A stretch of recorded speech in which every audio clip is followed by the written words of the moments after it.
So my neighbor just got a new pool, and he told me that if he ever catches me in it, he's going to egg my house and do a cannonball on top of me.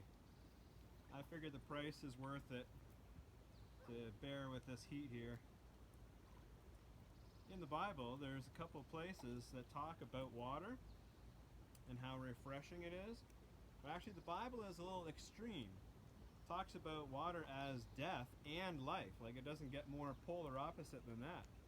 Obviously, this is life-giving, but in the book of Genesis, there's the crazy waters where the Spirit of God hovers over the waters. And everything is formless and void, and it's nothing but chaos and no life. And then even in the last book of the Bible, you've got the vision that John had where there is no sea. And at the end of Revelation, that's a symbol for there's no chaos, there's no death with regard to water. Because back in Bible times, if you went on the Sea of Galilee or the Mediterranean, you may not always come back. I mean, flash storms came up, and if you were fishing or shipping goods, it was a dangerous business. On the other hand, across the Bible, water is a symbol of life. I mean, think of Moses crossing the desert where they desperately needed water.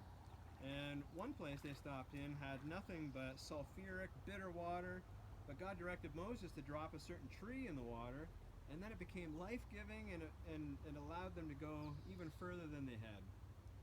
And then also in Revelation, you have a great place at the very last chapter as well, where there's a tree, where there are trees of fruit growing all alongside this river that flows through the center of the city of God. It's a picture that John has of the new heaven and new earth that's perfect and life-giving, kind of like this pool. And so when you're out enjoying the water this summer and raising a glass to the goodness of God, praising Him for the gift of water, then you too can reflect on how life-giving it is and praise God for it, even if it's in your neighbor's pool. Hey, get out of my pool!